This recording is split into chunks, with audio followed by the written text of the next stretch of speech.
Good afternoon. I want to welcome the almost 420 local leaders that have registered for the call this afternoon. I am John Robert Smith, former mayor of Meridian, Mississippi, where I served for 16 years. And I am really pleased that so many of you have joined us today. I know you're busy, and you stopped today to be a part of this conversation, which is all about discussing a new initiative to help America's small and mid-sized communities. And we did not create this.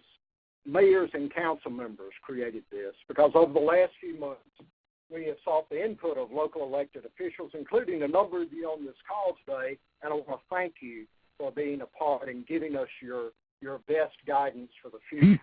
The purpose is to create what we call the first and main blueprint for prosperity in America's local communities. Everyone should have received the blueprint in your email, but if for some reason you didn't, we'll be following up with an email that will include that link. The blueprint itself contains over 30 proposals that you have told us are critical for providing your communities with the help you need to rebuild and remain competitive in today's economy. Today we want to tell you about that blueprint, tell you about our strategy to enact that blueprint, and then we've got to have your help to make it happen. So we hope to organize hundreds of local elected officials across the country, red states, blue states, small towns, medium-sized cities, rural places, counties. And we want them to publicly support the blueprint and work together to enact these common-sense solutions for our cities. Today we're joined by three mayors from Georgia, West Virginia, and Louisiana, and they're going to tell you why they are part of this effort. They're going to share their own personal stories of how a program in the blueprint helped their community. That's three stories, and while those three stories will be compelling, we need your voices joined to that. So at the end of the call, we hope you will commit to join the effort, share your story, and then help us identify other local elected officials to support First and Main, because when we have hundreds of voices united, that's not only powerful, it changes votes on Capitol Hill and may change the direction from the administration. So I want you to feel free to use the chat box to send your questions at any point during the webinar, or you can email us at info@firstandmain.org. We're going to answer as many of those questions as we can during the last few minutes of that webinar. All right, the First and Main blueprint has three tracks. One is protecting the programs proven to work for your local communities. The second is improving those programs that should be more effective and can be. And the third is creating new programs to provide local communities with additional resources. Local elected officials have told us that you see deep inequities in the health, transportation, and economic development outcomes that result from federal investments in your communities. Those inequities mean that too often many small or mid-sized communities are simply left out. The blueprint identifies 36 specific programs that local elected officials have told us will help address these inequities. These proposals include broadband internet access, water and transportation infrastructure, affordable housing tax credits, and new what we call Anchor Institutions Initiative, and expanded and improved rural development funding. These programs are threatened by both budget cuts and proposed reforms that would make them less useful to small and mid-sized communities or discontinue them altogether. Now is the time for Congress and the administration to hear from local elected officials about the value of these programs. You know, you will hear both Congress and the White House say small towns, mid-sized towns, rural America, they're important to us and we're going to be there for you.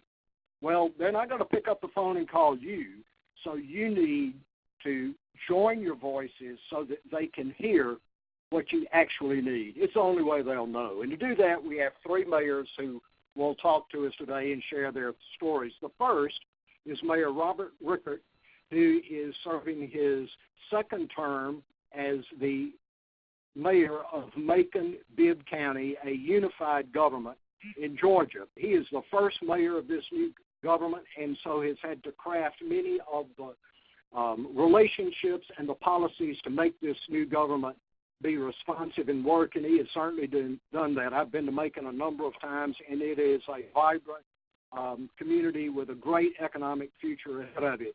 I was just visiting with Macon and Mayor Rickert and his colleagues today from the region, and they're excited about their potential future. So I want to ask Mayor Rickert to discuss some of the threats to small and mid-sized communities due to these proposed budget cuts and share the impact of these cuts on his community. Mayor Rickert. John Robert, thank you very much, and I'm delighted to be part of this webinar today and have this opportunity to say a few words about my community and why I think that the progress that we've made over the last 15 years or so may not continue at the same pace if some or all of these federal programs for economic and community development are eliminated or dramatically reduced. So let me start by saying that Macon, Georgia is just like a lot of other cities. We have an historic downtown and a bright future that's associated with a walkable urban model of community development. We recently consolidated our city with our county, as you just mentioned, John Robert, and we have a community now of about 150,000 people with a single government consisting of a mayor and a 9-member commission. We're located only 85 miles southeast of Atlanta, but we're a world apart. Our quality of life and cost of living and unique identity and sense of place combine to make us an attractive community. And music has been quite prominent in our development, but it took more than music to help us grow. We applied for federal grants to leverage private investment. I'd like to give some example of the dozens of federal programs that are now threatened by the administration's FY19 budget proposal and infrastructure plan. These programs are critical to local communities across the country. I'm going to present some examples of how these federal programs, which could be eliminated or drastically reduced, have been a benefit to Macon-Bibb County. First, we have long been an entitlement city with a direct allocation of community development block grant funds and home funds. We have a variety of neighborhood improvement efforts that are funded with this grant money. These programs typically leverage additional private sector investment of money and time and have benefited Macon and a lot of other communities across the country. But now they are threatened and could be eliminated. Also, we were selected for the second cohort of the Strong City, Strong Community initiative and worked with the FRA to develop an emerging corridor for Amtrak service between Macon and Atlanta. But now Amtrak funding for corridors outside the Northeast is threatened, directly impacting transit-oriented design communities like we are trying to be. We applied for and received a grant from the National Endowment for the Arts, as well as an EDA grant from the Economic Development Administration, an EPA grant for Community Building Blocks Technical Assistance. These grants have been transformative, but now they are threatened and could be eliminated. Here's a great example. The East Macon Arts Village was a vision of the Macon Arts Alliance and incorporated the revitalization of employee housing for a now defunct cotton mill into an exciting opportunity for an arts neighborhood.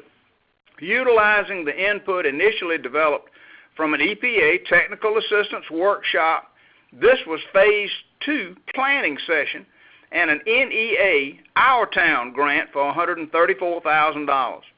The Our Town grant hired a project coordinator and allowed funding for a cultural master plan that has now helped foster an overall $4 million investment in this neighborhood with a green space park that enters into Okmulgee National Monument, which is part of the National Park Service.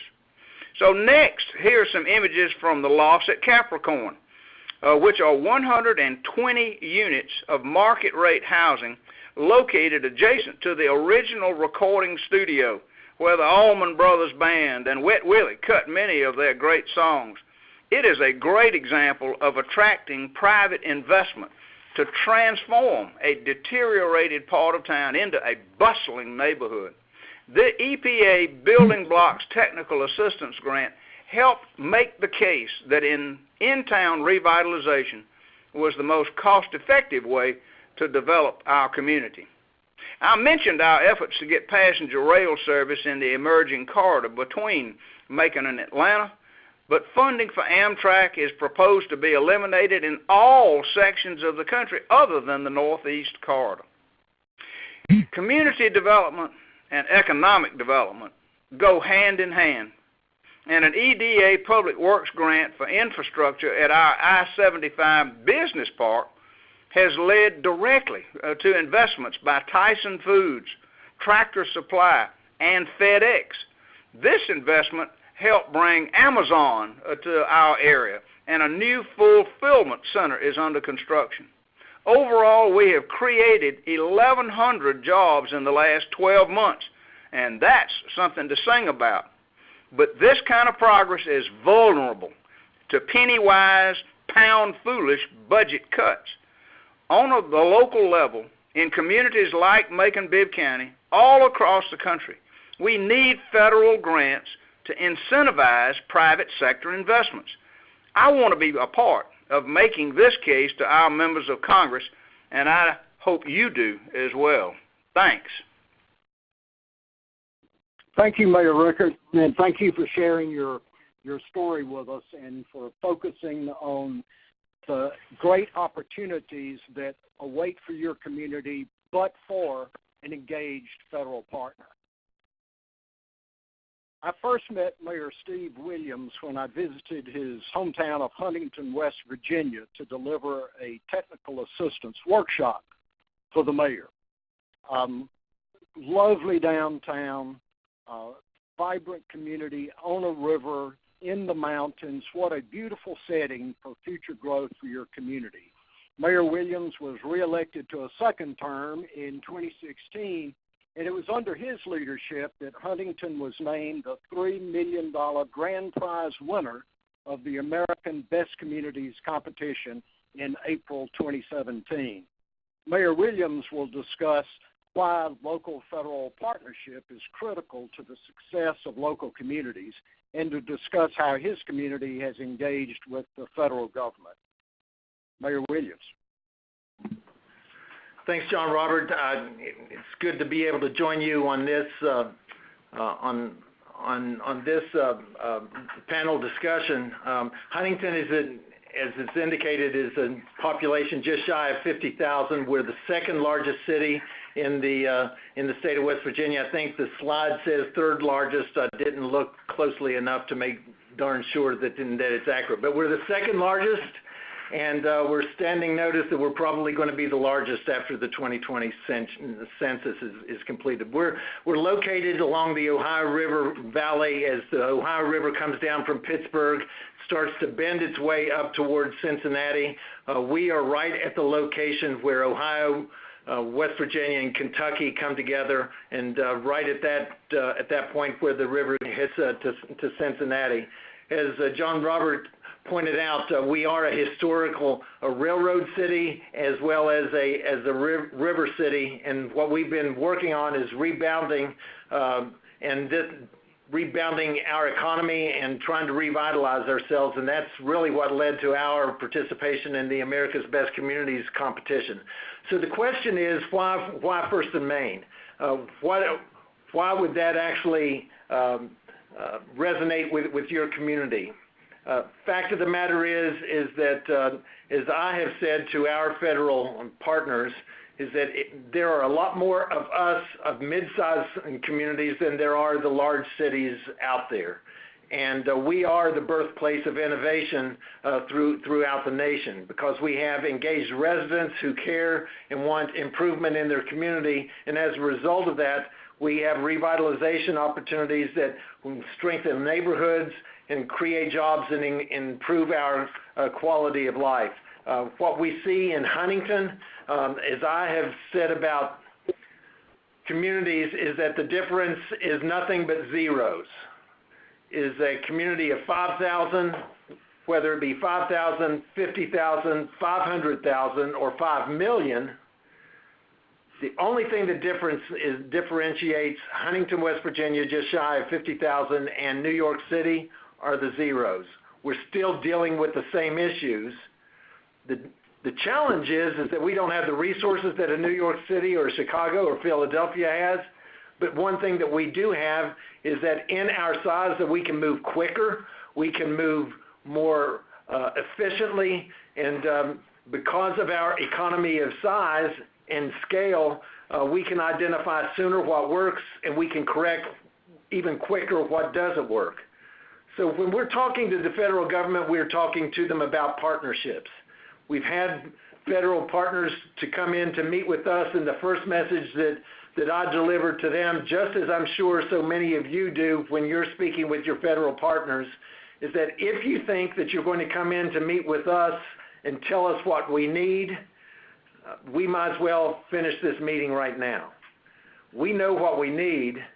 What we need are partners who can show us different ways to be able to get there, and who will be willing to speak handily to that. So local governments depend upon a strong federal partner to support our revitalization goals.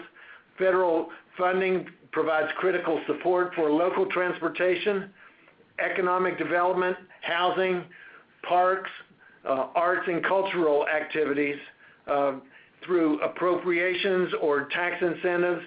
Infrastructure spending is what makes or breaks the local community. I just left a meeting at the White House, and they were talking about the money that was being spent, and I was being polite at the White House, but I wanted to jump up and say, well, if you want to make sure that it's being spent efficiently and effectively, then send it to the local communities, because that's where innovation is being developed.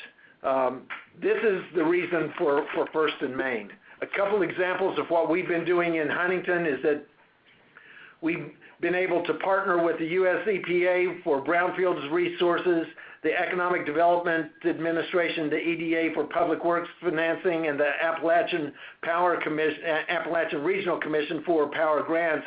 Is that what we have is a 75-acre historic heavy industrial site. The last time that it wasn't a heavy industrial site was in 1870, and that was the year before Huntington was founded. And for all of these years, since 1871, it's been heavy industrial, but it's been sitting vacant for the last 20 years.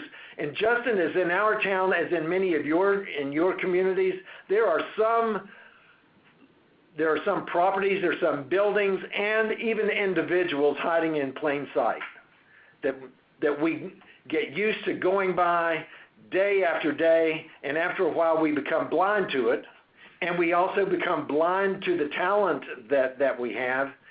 And the opportunity that we have for revitalization is by partnering with the EPA on brownfield sites, with the Appalachian Regional Commission. We're right in the heart of Appalachia, or the Economic Development Administration, to talk actively about what we could be doing to revitalize programs that have just been sitting long vacant. We have another area, another neighborhood in our community that has been a historic public housing project.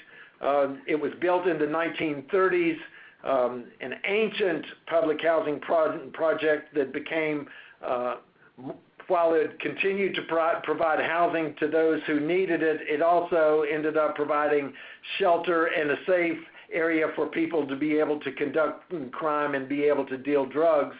What we've been doing is working with the local housing authority to tear down that building, and as a result, we've been working with the U.S. Department of Housing and Urban Development, and HUD just recently assigned, out of six awards for the nation, a Neighborhood Choice Award planning grant was awarded to us to be able to utilize for this area. We've also been working simultaneously with the U.S. Department of Transportation, where we got a Tiger planning grant to be able to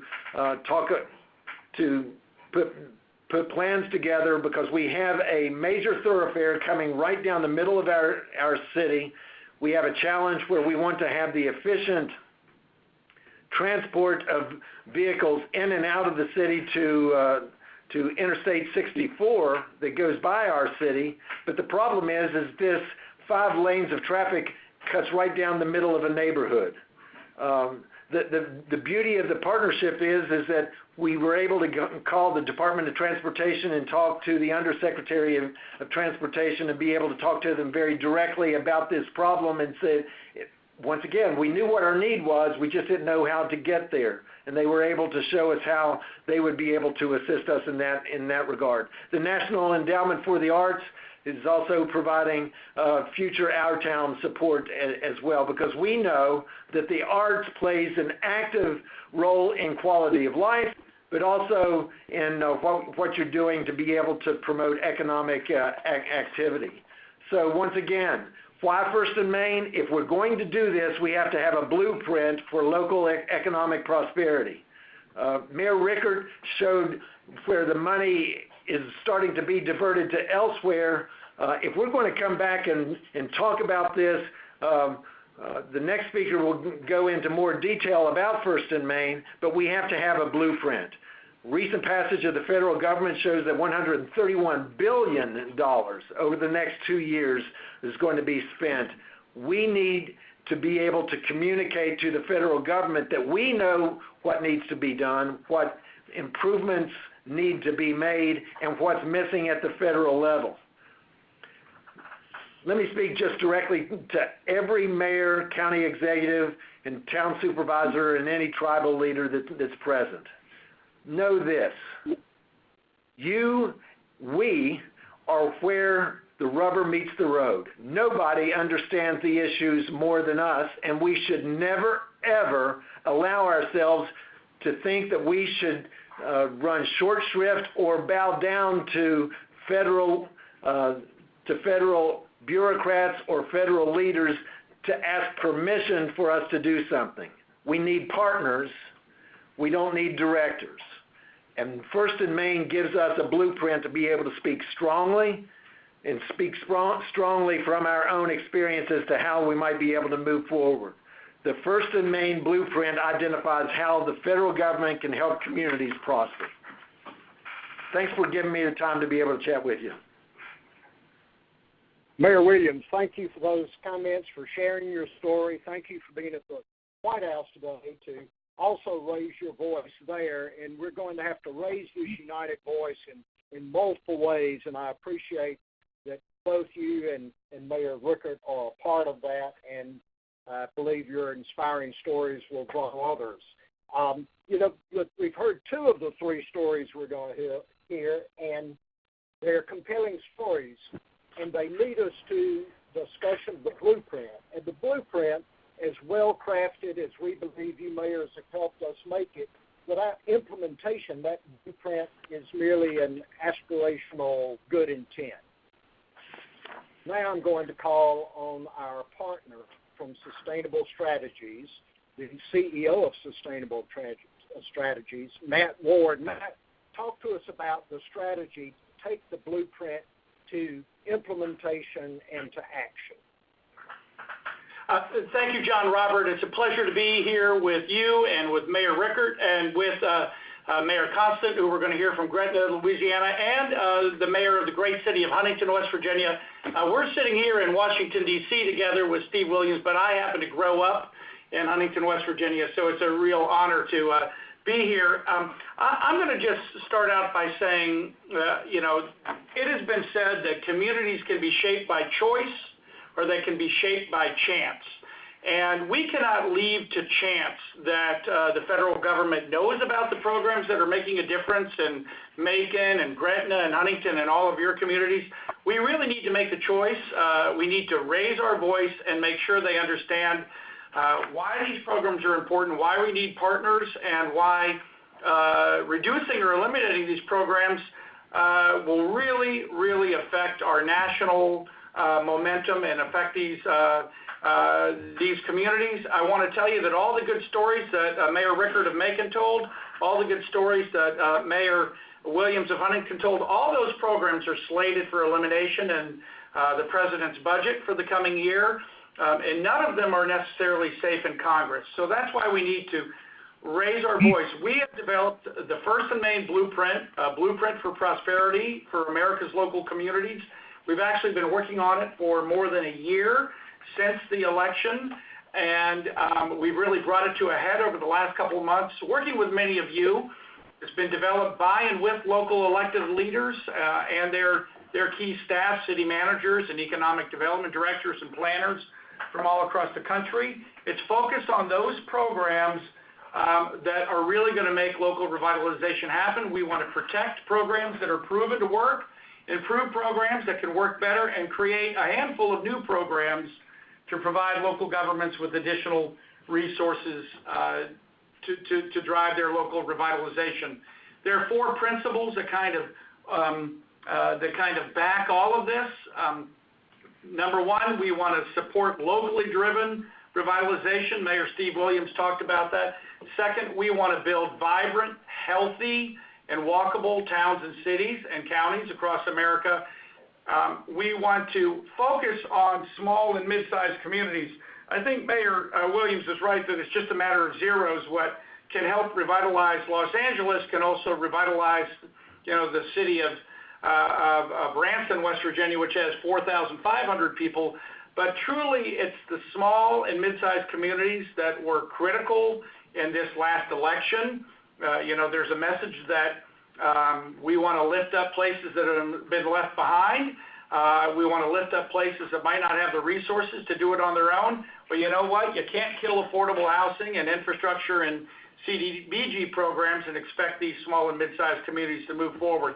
So that's our third message. And our fourth principle is that infrastructure can make a difference and create lasting value in our communities. Okay, so with that, we really identified about 136 federal programs that would make a difference, but that's too many to carry and focus on. And so we are looking at programs in 5 areas and 36 programs. These are appropriations programs. These are tax incentives. These are other sources of assistance that can be provided to communities to make a difference in the 5 areas of redevelopment and revitalization, economic development, downtowns and core neighborhoods, housing, and then infrastructure. And so, I know that John Robert Smith told you, and I'm going to say again, if you go to www.firstandmain.org, you can download the blueprint if you haven't already. You can get details on all 36 of our proposals, and that's what we're focused on for this campaign. Okay, under redevelopment and revitalization, we're talking about tax-exempt municipal bonds. Believe it or not, there's been talk about ending those, although they've created $2 trillion in value in America. New market tax credits, historic preservation tax credits, they're only safe for another couple of years. They almost got killed this last year. Smart Growth America has a great idea about a neighborhood rehabilitation and investment tax credits. That's a new program we'd like to talk about. And then the EPA brownfield grants have made a difference for 20 years. They're bipartisan. They were brought into law by George W. Bush. We can't let them go away because they're really sparking revitalization. The second area in economic development, EDA, proposed for elimination. Their public works and economic adjustment grants are making a huge difference. You heard Mayor Reichert say that in Macon. USDA rural development for those areas of less than 50,000 people across America that are considered rural. Appalachian community renewal. There has been a focus in the last year or two on bringing new resources to Appalachia. We want to expand that to $1 billion a year and make sure that Appalachian communities, which are lagging behind in education, health, employment, and poverty, have resources to move forward. We talked in the campaign, we continue to talk about manufacturing as a key. The Manufacturing Extension Partnership is only $150 million a year. It's been proposed for elimination by the President. House Speaker Paul Ryan has said that we should eliminate it. There's more than 100 MEP centers across the nation that are helping 1 million small businesses innovate in manufacturing. we need to keep it going. And then we need the workers to be able to put into manufacturing and high growth sectors and family wage jobs. The Department of Labor has the American Apprenticeship Program and the America's Promise job-driven grant program. They're $100 million each. They're critical to helping create workers who are going to be skilled to take the jobs of the future. They are stalled. They have not been issued in the past 13 months, despite a congressional authorization that there should be programs for apprenticeships and the America's Promise. They're stalled. They're stuck. They're not being issued. So we want to make sure that we're calling for those kinds of resources. If you look at rebuilding downtowns and core areas, the HUD Neighborhood Renewal Funds, that's the community, the Choice Neighborhood Grant that Steve Williams and Huntington won on Monday this week. We're calling for those to be renewed and expanded. We're talking about the National Endowment for the Arts. Not a big program, not a lot of money, but critical to communities. The EPA Office of Sustainable Communities, you heard John Roberts say he went to Huntington to deliver technical assistance. You heard Mayor Reichert talk about how a technical assistance grant started off their programs. That's the program. You put the word sustainable in a program and it might be eliminated. And my firm is named Sustainable Strategies. I believe in sustainability. Whatever we name it, we need to continue that kind of help. We have a couple new ideas, the Public Square Grants to support the development of great public spaces through the National Park Service. And we're also talking about a HUD Anchor Institutions Initiative. EDS and MEDS, colleges and hospitals and other anchor institutions are critical to so many communities. For a decade, HUD has talked about an anchor institution initiative that can support planning that incorporates those kind of factories of the future, colleges and health care. We want to get it funded and provide grants to support those kind of anchor institution initiatives. Down under housing and neighborhoods, we have an affordable housing problem. We have affordable housing resources, but they need to be funded. The affordable housing tax credits are still there. They made it through the tax bill, but they were undermined in a way that's going to make them much less valuable to communities. We need to put those back on track. National Housing Trust Fund, we can look at HUD CDBG is always something cities need to defend. It needs to be expanded to the levels at which it has been historically. Aside from those things, we're talking about transit-oriented development, the TIFIA program and the RIF program that can help sponsor the development around train stations and bus stations and multimodal stations. And then, of course, green space is important. The Land and Water Conservation Fund has been authorized to be funded at $900 million a year. It doesn't get close to that. It's been going down over years. We need to be able to put land and water conservation funds into parks, trails, and green spaces. So we're calling for that in our blueprint. Okay. On the next slide, infrastructure. We're all talking about infrastructure. There's a call for by the president for $1.5 billion in infrastructure. Without getting into the complexity of that proposal, the call is to take away $200 million in existing infrastructure resources that are making a difference in communities, and then give them back in a much weaker way and expect localities and states to make up the rest of that, that 1.5 trillion. So take away $200 billion that makes a difference, and make states and localities and the private sector, replace that $200 billion and add up another 1.3 trillion. That doesn't work. We have a position paper on that.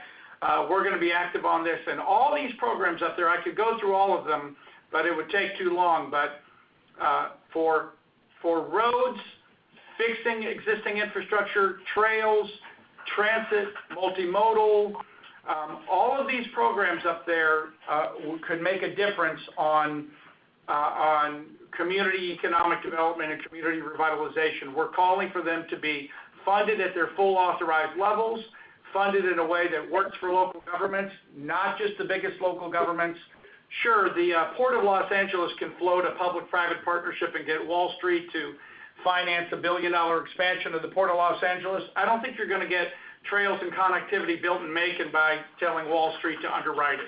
It's just not going to work, and we're not for that approach. We also believe in broadband. We've got what are called gigatowns for a new funding source for putting high-speed broadband into communities. Water and sewer is important, so we're looking at the EPA Clean Water and Drinking Water Funds. We're looking at the WIFIA tool to incentivize new infrastructure investment. You can look on firstandmain.org and see details on all of these, but mind you, infrastructure is in the Congress now. It's being debated.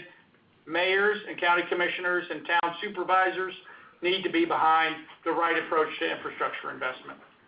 Okay, so we've got this big platform calling for the right kind of federal resources and investment. What are we going to do about it? In short, we're launching this today. We've already got 33 local elected officials ready to sign on. Now, mind you, those of you who are planners and county economic developers and Main Street directors and nonprofits that are supporting this, we want you involved too. You sign up at firstandmain.org and you can be part of this. But in order to move senators and Congress members and White House officials and agency leaders, we want local elected leaders to sign on. So go to your mayor, go to your county executive if you're on this phone call and say, hey, Chief, I think you should sign on. We've got 33 signed on now. We want 300 signed on by April 1st, and that's no joke. We are doing broad outreach and a lot of ways to do that, but you know what the best outreach is? It's for you to put an email out to the 5 or 6 mayors that you work with in your area, in your state, and say, brothers and sisters, we need to get on. You need to go to your county commission association in your state and say, I think we should get behind this. If each one of those 33 got 10 people to sign on, we would knock our goal out of the park. And if each of you signed on and got 2 or 3, we're actually asking for each person to sign on to get 3. I looked at the list. I know that there are at least 30 other local officials on this phone call right now. I'm sorry, local elected officials. There are hundreds of local officials on. We had 397 sign up, and we've got a couple hundred people on. You need to sign up by the time this call is done, and you need to ask your brother and sister local elected officials by the end of next week. You need to get on too. Let's get that 300. Okay, once we got a letter, a platform with 300 plus on, we're going to move out into the administration and its agencies and the Congress and start talking about this platform. We're going to be giving you draft letters to the editor and congressional letters and social media blurbs to move the message from the grassroots so that we can be strong here in Washington and in the congressional offices getting it done. We want all our friends to be part of this, but we're really targeting communities and signatures where we have House and Senate leadership, where we have chairs and ranking members and other leaders on the appropriations committees, on the Ways and Means and Finance committees, and on key authorization committees. So we're going to channel our focus where it can really make a difference. We need all of you on board. So we're recruiting local leaders now. We're doing congressional outreach. We're going to give you templates and times and messages that you can send through your own communication channels. And then we are going to be giving you requests and support for going into your congressional offices, meeting with your district director or meeting with the staff that you know already in your congressional and Senate district offices and say, have you seen the First and Main blueprint? I'm coming over to talk with you about it. We're going to go through it, and we're going to talk about the projects that you know got built because they were catalyzed with these kinds of monies. We're going to talk with you about the grant that you helped us get that is making a difference for job training or downtown revitalization. And we're going to tell you that if you kill these programs, you're killing these opportunities. When can we meet? And then that all leads up to the end of really our first leg of this First and Main campaign. The first leg is launching today on March 1.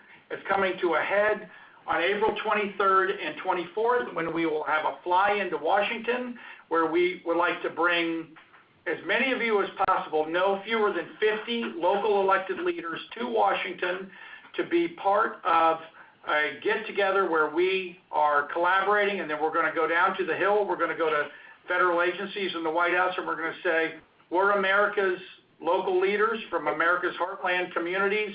We've got a blueprint for staying strong, and we want you to be partners. That's our game plan for this kickoff of First and Main, and we hope you can be part of it. So you can sign on today there at firstandmain.org. Up at the top, there's a how to join, it's time to go. So I think I've done my part on this webcast, and it's time to bring up one last leader, local government leader, the mayor of John Robert. If you're there, you can introduce our next guest. Yes, I'm here, Matt. And Matt, thank you for taking us through that. And I want to emphasize to you, it does not cost you or your city a single dime to be a part of this. This is an effort we all believe in. It's a life's work for most of us. But we need your voices. Doesn't cost you a dime. You've been sent an email that you can simply respond, yes, I want to be a part. You can click on the link that was sent to you, signing on. I urge you to do that while you're stopped, while you're on this call. And I certainly want to hear your story and see you when you come to D.C. I want to introduce our next speaker, and then I've got to pop off because I've got to get in line to board a plane to Birmingham where I do my next work. I have not met the mayor of Gretna personally, but I know her part of the world well, and its rich, deep culture there in South Louisiana. And I want to now bring up Mayor Belinda Constant, Gretna, Louisiana. Prior to coming to elected office, she had a career in the Louisiana court system as a court reporter, an educator, and a leader of alternative sentencing programs. In 2005, the mayor was elected as the first woman to the Gretna City Council, where she focused her attentions on the revitalization of the city's downtown, and those efforts led her to run for and be elected Gretna's first female mayor in 2013. And I'm going to ask Mayor Constant now to talk about why it is so important for the local leaders on this call to get involved. And she's going to share some of the stories, as you've heard from other mayors, about the First and Main program and what they've meant to her. And I want you to remember, if you're a mayor or an elected official, you sign on now. If you're not, sign on, but go to your mayors and your council members or supervisors and get them to sign on as well. Mayor Constant? Thank you, John Robert. Thank you, John Robert. I appreciate that, and thank you for having me today. As he just said, yes, I am Belinda Constant, the mayor of actually the smallest city represented on this call. Our city is about 18,000 in population, and we're directly situated on the river, I guess, as rivers go, the Mississippi River, which is the greatest river, if not one of the greatest rivers in the world. And we are right across the river from downtown New Orleans. So although we're only 18,000 strong, we feel like a much larger city due to our location. We feel that we are the example of small town America. And as I said, situated on the Mississippi, I think I can speak for many of the cities that are similarly situated on the river, as we all developed in Middle America relative to the waterway and then the rail. We have a unique identity here in Gretna, as we're a small town, but as I said, in a much larger field because of our location. We have numerous historic and post-war neighborhoods in the city, which is around a great downtown core, all displaying unique architecture with a laid-back community vibe. We have the privilege here of hosting numerous festivals, community events, and markets such as farmers market and art markets year-round. And we're home, as Zatarans may say, they live in New Orleans, but just to give you all a heads up, they're actually located in our city of Gretna, Louisiana, the largest spice maker in the world. And we also host the Jefferson Parish seat of government here, so we pride ourselves in being known as the capital city of Jefferson Parish, second only to New Orleans here in the state of Louisiana. You know, we are a smaller city, as we've been talking about small and mid-sized cities for the last several minutes, and we always seek to energize our downtown core, promote our economic development opportunities throughout the city, and that means connecting our residents as well to jobs and quality neighborhoods. We work toward improvement through connectivity and viability of our neighborhoods, and the place-based strategies and investments, which is best practices in 2018, and this is largely due to green infrastructure projects, drainage projects, and corridor enhancements and the like. We depend, as everybody just said, on strong federal partners. The projects that we take on would not be possible without some collaboration in federal aid. We are definitely dependent in order to be able to advance our community interest and do what we need to do relative to sustainability and resiliency principles. We must be heard at the federal level. You know, just as the mayor spoke about not being a community of chance but a community of choice, today we are a city of choice in our area. And we do a lot of planning with all of these initiatives in mind, in planning for future generations with green infrastructure and such being a part of that.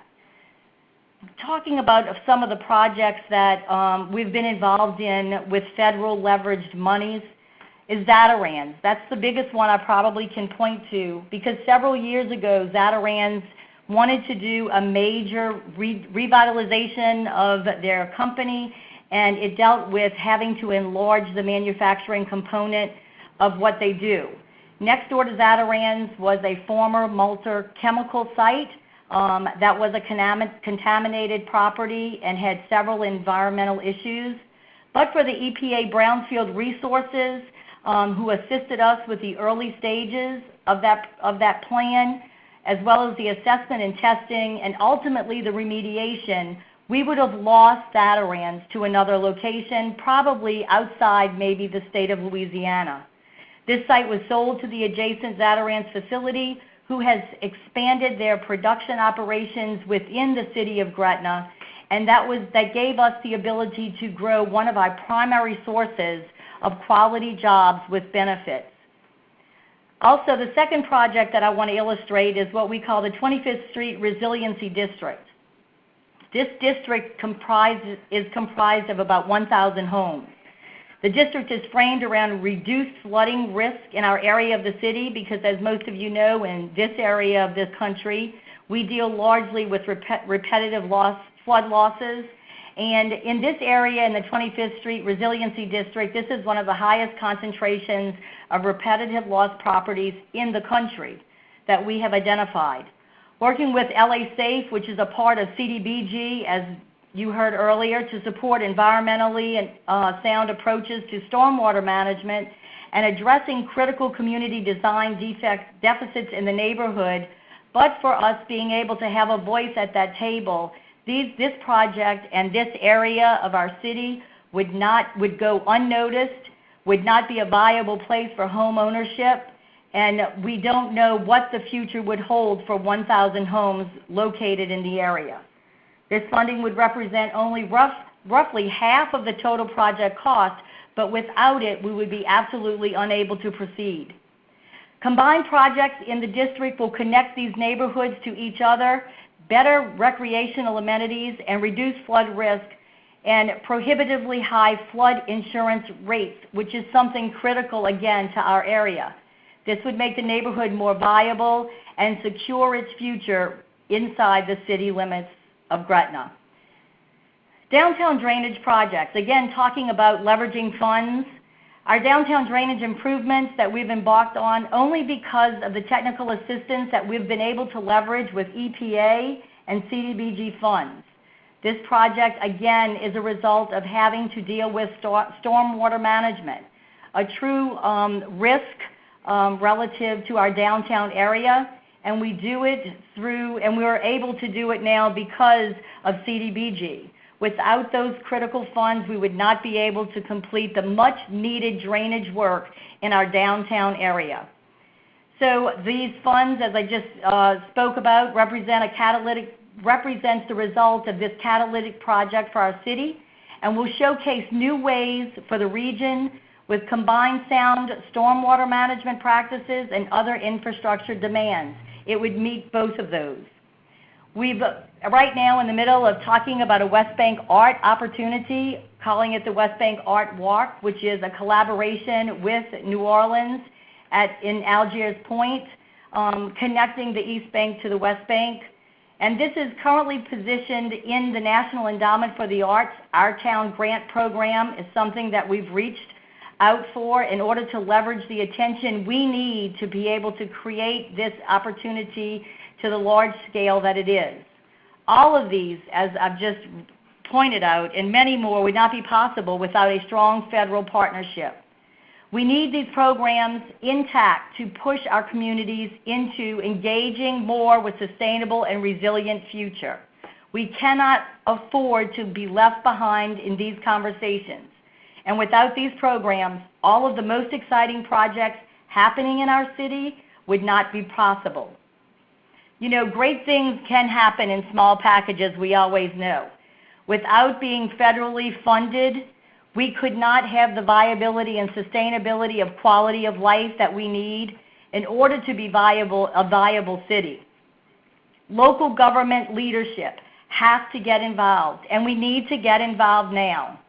You know, Mayor, I know from Macon, I believe you're still on the line. I know you had to leave. And while the infamous Ray Charles talked about Georgia being on his mind, it's only up to us to make sure that every city represented has a voice, and we are on the minds of every elected leader from Washington to your local governments.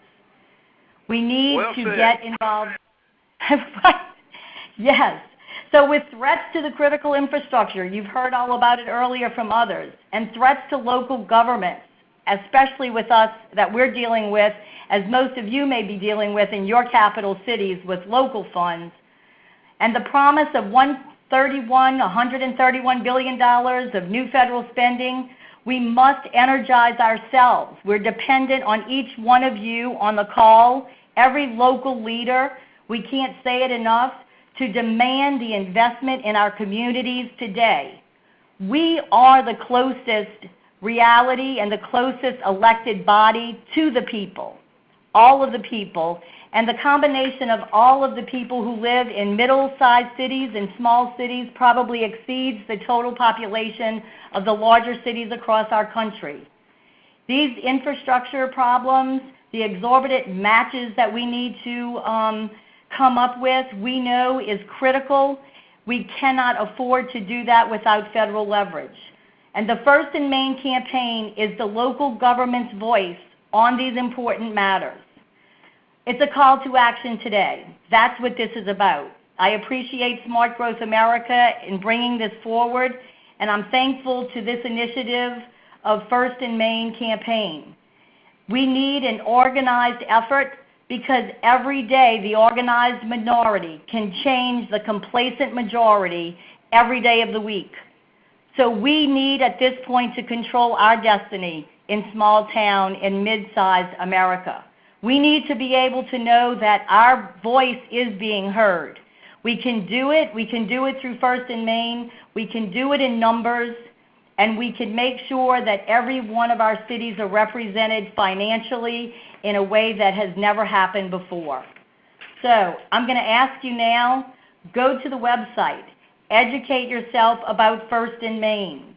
Go get the information needed, ask the questions so that you're comfortable in calling on all of your local elected officials and others who care about small town America.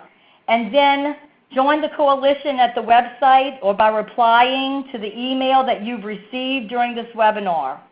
I appreciate your attention. I appreciate every one of you that has taken your precious time to get on this call, and I'm excited as well as everyone else represented on this phone as to what we can accomplish through the voices of all of us. Fantastic, Mayor Constant. Everybody should join with that great invitation. We appreciate Mayor Reichert, Mayor Williams, Mayor Constant, and Mayor John Robert Smith for all you've done. This is Matt Ward again. I'm going to close out the webcast by just saying, look, we have seen a bunch of people have joined as we've sat here, but all of you better join right now, and or we'll come find you. We have your emails, and we will come find you. So thank you for that. We also have gotten a number of questions entered in electronically. I'm going to just quickly hit those. We don't have much time left, so I'm going to hit them fast. Somebody said, shouldn't we be contacting the red states to be able to do this because the Republicans are in charge? The answer is yes, definitely, but we need everybody in Congress to be able to support us. You need 60 votes in the Senate to get things done. That's going to involve Democrats, and you know what? Your Democratic Congress member or senator can be a champion for these, can help bring these to the attention of those who are debating these things and can make a difference. So we really need all of you, but don't worry, to that questioner, we are definitely targeting leadership in the Congress, the Senate, and the committees who are Republicans and who currently hold control in the Congress. Second, somebody said, this looks like it has a really Southern focus, despite the accents on the webcast here, which might have been Southern, and as somebody from West Virginia, I appreciate that. We are looking for folks from all over. I saw we got a sign up from from Beaverton, Oregon today, and that's the least Southern city that's joined so far. The honest truth is that we are trying to appeal all over the country, from California to New York, from Maine to Florida, and in between, and that's why you're being invited. Don't worry, this is not a Southern campaign. This is a nationwide campaign. Next, somebody asked about, isn't the reason that CDBG is being cut is because of abuses and waste in that program? Hey, I know in story after story about the positive power of what the Community Development Block Grant program has done, and we are defending it. But if you look at the First and Main Blueprint, you'll see we are also calling on, we are going to be working to improve programs that aren't working as well as they should be. And frankly, to work with this administration and the Congress, we need to be willing to say, okay, where things aren't working, we're willing to engage with you and make them more effective. That doesn't mean cut them down to the bone, but it does mean make them work better. We are committed to that in several programs. We've talked about that at the EDA. We've talked about that at the USDA, and we can talk about that at HUD as well. Okay, somebody asked about, isn't the horse out of the barn on tax credit legislation? And the answer is yes, the tax bill was signed into law just before Christmas 2017, but some of the key housing, historic preservation, new market tax credits, and other things that we depend on in our communities are not going to last past 2019 unless we are working to keep them to last. And this is a 2-year campaign that we think can build into a longer campaign to make sure the federal government is working well for localities. So we are a short time away from when key tax provisions could expire and leave us in the lurch, so we're working on that now. Somebody asked about whether the historic preservation tax credits are a priority. They are. They're in our platform, and they are a priority. And then I'm going to finish up with these two questions. Somebody asked about, if we're going to recruit our fellow local government leaders, can you help us with recruiting language and templates? And the answer is, email your fellow local government leaders that you know and say, look at firstandmain.org, and there's a blueprint there that you should get behind. You can click a button and join, and then you should call them and say, go to firstandmain.org, or I'll send you a PDF. But the answer is yes, we're happy to give you a sample recruitment email that will say, dear friend and brother mayor or sister county commissioner, here's a blurb that Smart Growth America will give you to recruit. And the last one is, should we be convening local government leaders in D.C.? Somebody asked that question. And the answer is put April 23rd and 24th on your calendar. You can go to our website and get more details. We're going to be sending out to everybody details about our first and main convening in Washington, D.C., April 23rd and 24th. In the meantime, sign the letter. We'll give you a lot of other materials. And with that, I think we're going to close the webcast and welcome you to First and Main. Thank you very much.